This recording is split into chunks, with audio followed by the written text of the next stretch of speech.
Hey everyone, Instructor Cory here. So I know a lot of you are beginner motorcycle riders who've been maybe practicing in a parking lot. Maybe you just took a course and passed. Maybe you just got your hands on your first motorcycle and you're wanting to get out and ride on the streets and maybe get into the city and around some more heavy traffic and stuff like that. So I wanted to put this video together, 10 tips to help you ride in the city and in traffic, because if you don't have your stuff together and you jump out there too soon, too early, you can really get into a dangerous spot, potentially get into an accident, maybe even get killed. So let's get into it. Hopefully some of these tips will help you out. If you find some useful information in this video, don't forget to like and subscribe to the channel for more. Let's go. Tip number one is to stay alert. So always remember that riding in city traffic can be unpredictable. There's cars, pedestrians, bicycle riders. There's all kinds of stuff going on. People jumping in and out all over the place. Tons of stimulation. So it's up to you to stay alert. Make sure you have good situational awareness, paying attention to the whole world around you. That way you can see everything going on. And at the same time, you got to make sure and stay focused on what you're doing on your motorcycle, riding responsibly and safely while being aware of your surroundings. This is really your first line of defense, having vision, looking around, staying alert. That'll let you know what's coming up behind you, to the sides, and in front of you. So that way you can decide on what to do, put yourself in a good spot, keep yourself safe. Tip number two is to use your mirrors. So this kind of goes along with staying alert of what's coming up behind you. You want to make sure and frequently check your mirrors to stay aware of vehicles around you, especially in heavy traffic. You never want to take it for granted that other people around you are going to do something smart or do what they're supposed to do. So you always got to be constantly checking your butt, making sure you're staying safe. If you peek in your mirror and you see someone flying up on your butt from behind, don't just sit there and get hit. You need to have your bike in first gear all the time. I never put my bike in neutral when I'm stopped. I'm always in first gear, hanging out in the friction zone, have that clutch partially engaged and hand on the throttle, peeking in my mirrors, looking around, ready to take off. Tip number three is to watch for opening car doors. So this is a really good tip when riding in the city. Oftentimes I'll see bikers that are kind of hugged up along one side of the road, especially if there's a bunch of parked cars in a line. And if one of those cars had a person inside of it and they were not paying attention and just flung their car door open, the biker would have no chance to swerve and maneuver and avoid running right into that car door and potentially that person stepping out of the car. So not only do you want to watch for car doors and be cautious of parked cars, but you want to position yourself to have more space cushion away from those parked cars. As soon as you identify some up ahead on the road, just move yourself over to the other side of the lane and give yourself a gap, some space, some margin for error. So that way, if a car door flings open, it's nothing for you to worry about. You just cruise right past it and it's non-issue. Also, just as far as parked cars go, that's just something that goes along with staying alert. Think about if there's a huge line of parked cars, you don't really know what's going on in between those cars or on the other side of those cars if you can't see. So this is a high probability area for little kids to come running out from between those parked cars, chasing a soccer ball, a dog, an animal, other things like that. So anytime there's vehicles, a congestion, a lack of visibility, anticipate stuff to pop out from those spots and jump in front of you. Tip number four is to keep a safe following distance. Now, this is something I preach about pretty much in every video I make because it's so important and it's such a useful tool to help keep you safe and alive on your motorcycle and avoid having issues and avoid getting into a crash. So that's why I talk about it so much. When it comes to a safe following distance, you want to always maintain that safe distance from the vehicle in front of you to give yourself enough time to react to sudden stops or changes. So whatever that vehicle up ahead is doing, you don't want to be hugged up right on their butt, because then any stops, any sudden movements they make, you're going to have to make a sudden stop or movement, or you're going to crash right into them. If you just back yourself off a little bit, give yourself a little space, a little gap, then you can just watch other vehicles do stuff and you don't have to really make any adjustments. Or if you do, you can make them really smoothly and slowly and consciously. You never have to be in a rush or a hurry or in a panic like, oh crap, they're using the brakes, I need to use my brakes really quick, or else, you just do things smoothly, methodically, and take your time and be relaxed and have an enjoyable ride without being hugged right up on vehicles' butt.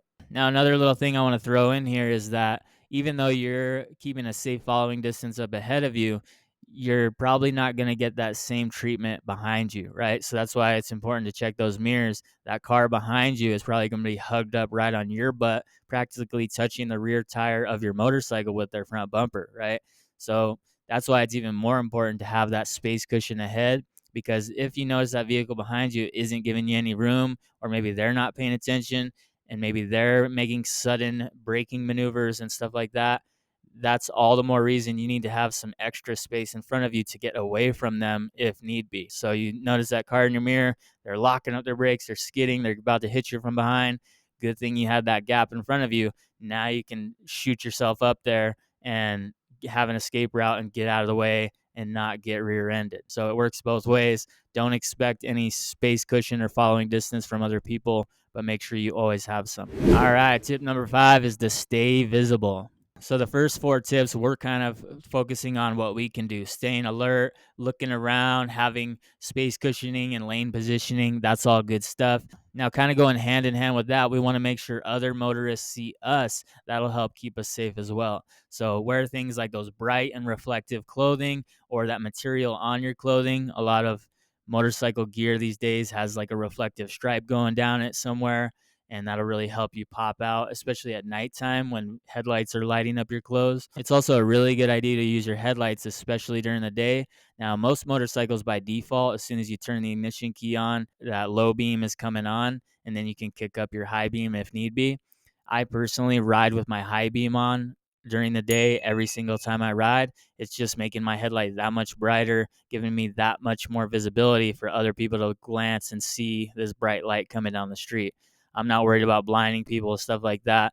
I'm worried about being visible so that people see me, don't pull out in front of me, and don't run me over and kill me. Neon colors, reflective elements, anything you can do to pop out and stand out and have someone be able to like take a glance and identify you right then and there. Think about the last time you were in a car and maybe you looked before you were getting ready to pull out on the street or something, and maybe you didn't see a motorcycle rider coming. Identify why that was. Maybe they were dressed in all black. Maybe their bike was black. Maybe they didn't have their high beam on. Maybe they didn't have a headlight on, period. There could be all these reasons that you didn't see them. And put yourself in the mind of other motorists when you're riding your bike. Why are they not seeing you coming, right? What are you doing? What are you dressed like? These are all reasons that they might not see you and they might pull out in front of you and you might have a crash. And remember, when it comes to staying visible, it's not only the clothing you're wearing and using your headlights, but it's also that lane positioning, where you're setting yourself up. Are you putting yourself way in the corner over here and hiding in a little side spot that nobody can see you? Or are you putting yourself in a good lane position where you can see around all the traffic and other people can see you easily? Don't hide yourself. You want people to see you. If you're hidden, then there's a very high likelihood they pull out right in front of you. Coming up next is tip number 6. If you're enjoying the video so far, remember to hit the like button. It really helps raise more awareness about all this stuff and save other motorcycle riders' lives out on the streets. All right, tip number 6 is to anticipate hazards. So while riding a motorcycle, this is probably one of the most important things you can do to keep yourself safe, and that's always looking ahead for potential threats and hazards and stuff that might kill you on your motorcycle. These can be things like potholes, manhole covers, any slick surfaces you might identify on the road, other vehicles, children, animals, whatever it is. You want to be looking ahead, staying alert, and anticipating it coming. Like we were talking about those parked cars along the road earlier. Even if you don't see a little kid in between those cars, anticipate, predict that a little child or an animal might come popping out of there, and then adjust your plan, your lane positioning accordingly. Don't just sit there and keep riding close to those cars and hoping someone doesn't open the car door or that a kid doesn't come running out. Anticipate it. Just imagine it's going to happen. Move yourself over ahead of time, and then there's nothing to worry about. Then, if no kid is present and no one comes popping out of there, you just cruise along. Everything's cool.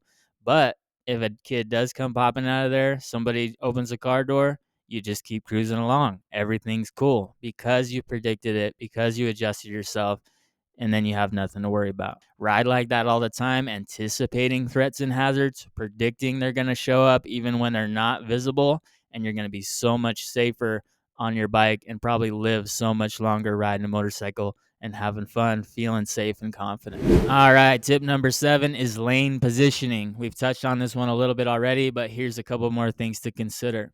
Make sure and choose your lane position to maximize your visibility and your safety. So, not only being seen, being able to see, but making sure you're in a safe spot at all times and that you always have kind of an escape route to get the hell out of there. A big part of this when riding in cities and especially in heavy traffic is to avoid blind spots of other vehicles and ride where other drivers not only can see you, but where they expect to see you. Think about when you're in a car and you turn your head and kind of look over your shoulder, maybe out your driver's side window, just to check the lane next to you before you get over. If you're on a motorcycle and you're positioned right there where they could see you when they turn their head, good chance they might see you when they turn their head. If you're sneaking back in that blind spot behind that quarter panel, then they turn their head, the lane looks perfectly open and clear to them. They check their mirrors even. Hey, they don't see you in the mirror because you're in that blind spot. Boom, they're coming over right on top of you. There's so many beginner riders and clips on YouTube of novice riders who are hanging out in the blind spot in heavy traffic zones, going through intersections and whatever. And here comes the car right over on top of them. And the rider starts freaking out like, what are you doing? Why aren't you paying attention? Why don't you see me? Why are you running me over? It's like, no matter what they did, they might have looked 2, 3 times in all different fashions and they still don't see you. You're not visible, right? You're not in a good spot. You're literally in this thing called the blind spot that exists. It's kind of this no man's land of not being able to be seen. So as soon as you identify you're in that spot, you move yourself out of that spot. You adjust your lane positioning. You stay out of blind spots in the first place. Then you don't have vehicles coming over on top of you. Simple. Tip number 8 is to be cautious at intersections. Intersections are one of the most dangerous places, not only for motorcyclists, but for any cars on the road. This is where most crashes happen. There's so much going on, so many moving parts. There's vehicles coming from all different directions. That's why a lot of people crash at intersections. So this is our huge awareness for us to be cautious and anticipate we might have issues when approaching or going through intersections. When it comes to bikers, especially in Colorado, intersections are a huge problem, and it's really kind of stupid how big of an issue it is because intersections really aren't that complicated. If you have ever been through an intersection before, you kind of get it, right?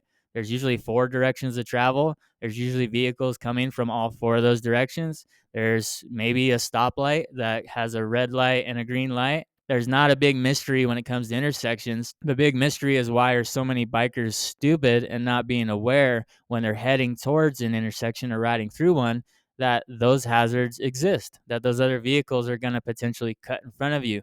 Left turning vehicle, people running red lights, people doing stupid stuff all the time in their cars. It shouldn't be a mystery. It shouldn't be a surprise. So stop treating it like one. As you see an intersection up ahead, start slowing down. Start anticipating things are going to happen. People are going to pull out in front of you, not see you, cut you off. Anticipate an accident could potentially happen. Slow it down. Cover your controls. Look ahead. Be prepared to use maximum braking or swerve to avoid a vehicle. Don't just cruise through an intersection thinking everything's going to be perfect and great. That's how you're going to get smacked and cleaned up. All right, tip number 9 is to use hand signals and indicators. So indicators is kind of a fancy name for your turn signals, but they can be very useful when you're riding in the city and especially in traffic. This is another way you can just communicate with other motorists and drivers. So you always want to clearly communicate your plans, your intentions to other motorists. That way they have a better idea of what you're doing. You don't want to be unpredictable, flying in and out of lanes, lane splitting, zipping in and out, changing lanes sporadically, being abrupt and herky-jerky. You want to be smooth and predictable and very easy and intentional with what you're doing. And you want all the motorists around you to be doing the same. That way everything's flowing nice and smooth and no one's surprised and caught off guard by sudden movements and people cutting in front of them.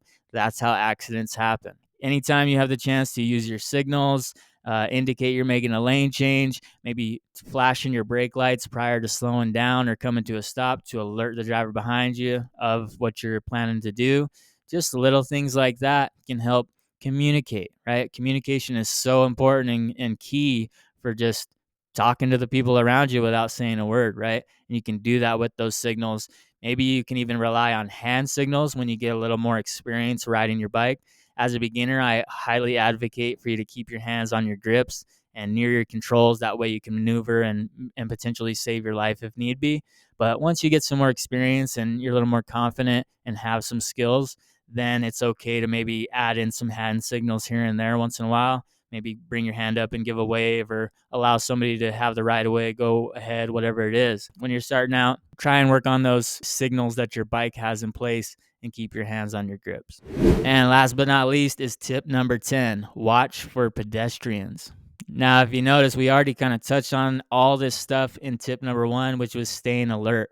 If you have that idea of just being alert, situationally aware, all this stuff that comes after kind of goes with that. But as far as pedestrians go, you always want to yield to pedestrians when you're riding your motorcycle. That little kid jumping out from between the cars, you need to yield to him. Otherwise, you're going to run him over if he jumps out in front of you, right? So predicting they're going to be there, staying alert in case they're there.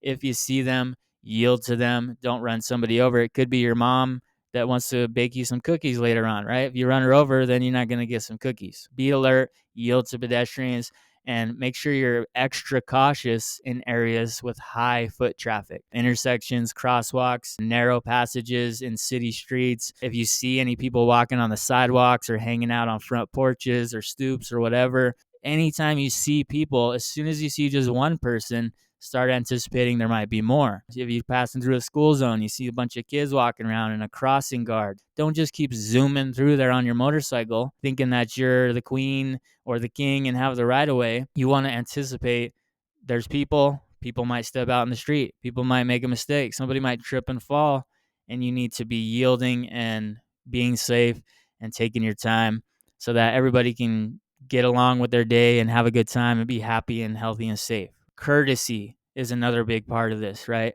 There's a lot of motorcycle riders out there I see that act like they own the road, that everybody needs to bow down to them and yield to them, and I'm coming through on my fast, loud crotch rocket. That's not the case. If you're courteous to one another, if you treat fellow motorists like human beings that they are, if you're kind of working in cooperation with other motorists and treating everyone as equals, man, imagine how good traffic can flow and people can get along with their lives and everybody can coexist.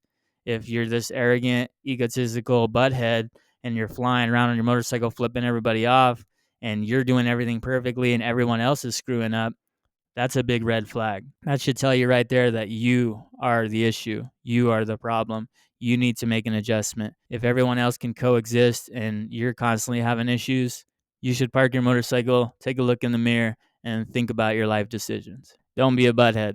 All right, so hopefully these 10 tips helped you out on your motorcycle, especially when riding in the city or any heavy traffic environments. Really practice this stuff, put these tools in your toolbox, and you'll be a much safer and more confident rider for it. Never feel like you need to be in a rush to learn all this stuff.